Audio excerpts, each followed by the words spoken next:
الرحمن الرحیم وَلَهُنَّ مِثْلُ الَّذِي عَلَيْهِنَّ بِالْمَعْرُوفِ صدق اللہ العظیم۔ یہی مائیں ہیں جن کی گود میں اسلام پلتا ہے، یہی مائیں ہیں جن کی گود میں اسلام پلتا ہے، اسی غیرت سے انسان نور کے سانچے میں ڈھلتا ہے۔ قابل صد احترام اساتذہ کرام اور عزیز ساتھیوں، آج اس اختتامی پروگرام میں میرا موضوع سخن اسلام میں خواتین کا مقام اور ان کی ذمہ داری ہے۔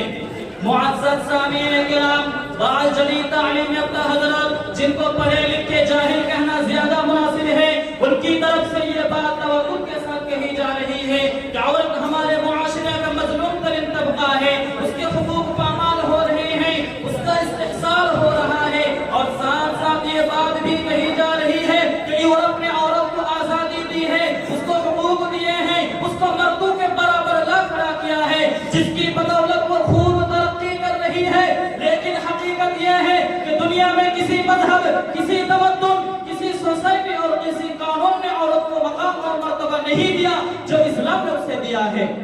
تاریخ اٹھا کر دیکھیے، قدیم یونان میں عورت کو شیطان کی بیٹی اور نجاست کا مجسمہ سمجھا جاتا تھا، وہ غلاموں کی طرح بازار میں بیچی جاتی تھی، میراث میں اس کا کوئی حق نہ تھا۔ رومیوں نے عورت کو جانور کا مقام دیا تھا، نکاح کو عورت کے خریدنے کا ذریعہ سمجھا جاتا تھا، وہ غلاموں کی طرح بازار میں بیچی جاتی تھی، معمولی قصور پر وہ عورت قتل کر دی جاتی تھی۔ یہودیوں کے یہاں کافی عرصہ اس بارے میں اختلاف رہا کہ عورت انسان ہے بھی یا نہیں۔ بہتوں کا خیال تھا کہ عورت ایک انسان نما حیوان ہے جسے مردوں کی خدمت کے لیے پیدا کیا گیا ہے۔ اہل عرب زمانہ جاہلیت میں لڑکیوں کو زندہ درگور کر دیا کرتے تھے، ہندو عورت کی جداگانہ عزت کو تسلیم نہیں کرتے تھے، شوہر مر جاتا تو بیوی کو بھی شوہر کی جدا پر زندہ جل کر مر جانا پڑتا تھا۔ اس وقت اللہ تعالیٰ کے آخری نبی صلی اللہ علیہ وسلم نے عورت کو ذلت اور پستی کی گہرائیوں سے اٹھایا اور اسے عظمت اور رفعت کی بلند مقام پر فائز کر دیا۔ اگر آپ لوگ دوسری تہذیبوں کے مقابلے میں اسلام کا مطالعہ کریں تو آپ بے سختہ بول اٹھیں گے کہ عورت تحت الثرى تھی، اسلام نے اس کو فوق الثریا پہنچا دیا، وہ گرد راہ تھی، اسلام نے اسے نور میں اس کو سرمہ چشم یعنی نور چشمن بنا دیا، وہ کانٹوں کے بستر تھی، اسلام نے اس کو زندگی عطا کی، وہ زیب میخانہ تھی، اسلام نے اس کو زینت کشانہ بنا دیا، وہ پامال تھی، اسلام نے اس کو باکمال بنا دیا، وہ برباد تھی، نوشاد تھی، اسلام نے اس کو شاد کیا، آباد کیا، اس کا کام صرف من کے دل کو لبھانا تھا، اسلام نے اس کے ذمہ گھر کو سجانا بنا دیا۔ موازنہ کیجئے،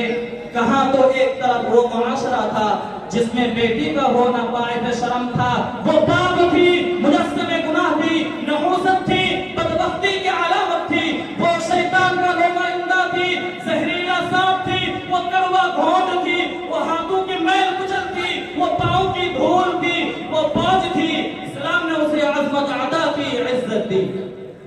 میرے ہم مکتب ساتھیوں، میں تسلیم کرتا ہوں کہ اسلام عورت کے حسن کو، اس کی جوانی کو پردے میں قید کرتا ہے، لیکن اسلام عورت کو آزادی دیتا ہے، اسلام عورت کو عمر کے ہر حصے میں قابل احترام ٹھہراتا ہے، اسلام عورت کو بچپن میں شفقت دیتا ہے، اسے جوانی میں محبت دیتا ہے، اسے بڑھاپے میں عظمت دیتا ہے، اسے مرنے کے بعد دعائے مغفرت کا حق دیتا ہے۔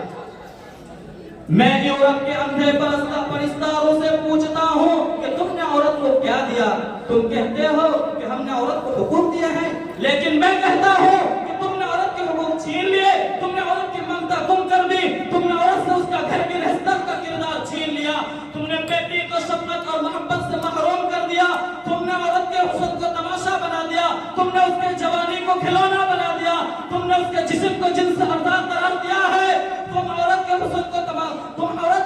اجاگر کرنا چاہتے ہو، اسلام نے اس کی نسوانیت کو نمایاں کیا ہے، تم عورت کی قیمت اس کے ظاہر سے لگاتے ہو، اسلام اس کی قدر باطن کے اعتبار سے کرتا ہے، تم عورت کو چوراہے پر لانا چاہتے ہو، لیکن اسلام اعلان کرتا ہے اللہ تعالیٰ کے بندو تم عورت کو عورت ہی رہنے دو، اسی میں فائدہ ہے۔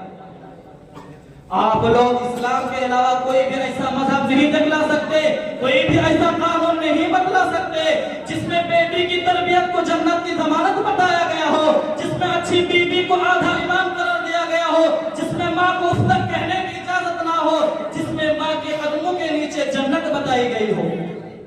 پھر آپ لوگ سوچئے تو صحیح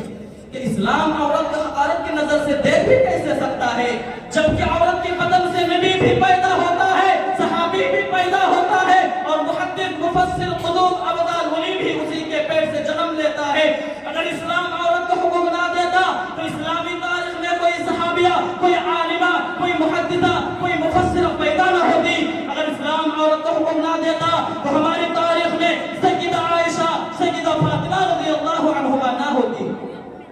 اسلام پر طعن زنی کرنے والوں، اگر اسلام عورت کو حقوق نہ دیتا تو سنگل باپ اپنے بیٹیوں کو زندہ درگور کرتے رہتے. اگر اسلام عورت کو مقام نہ دیتا تو بیٹی کی پیدائش پر کوئی باپ سر اٹھا کر نہیں چل سکتا. اگر اسلام عورت کو حقوق نہ دیتا تو مسلمانوں میں بھی بیویوں کو طلاق دینے اور گھر سے نکلنے کا سلسلہ عام ہوتا. اگر اسلام عورت کو عظمت نہ دیتا تو بوڑھی مسلمان خواتین کے لیے بھی ریٹائرڈ ہوم تعمیر کروانے پڑتے.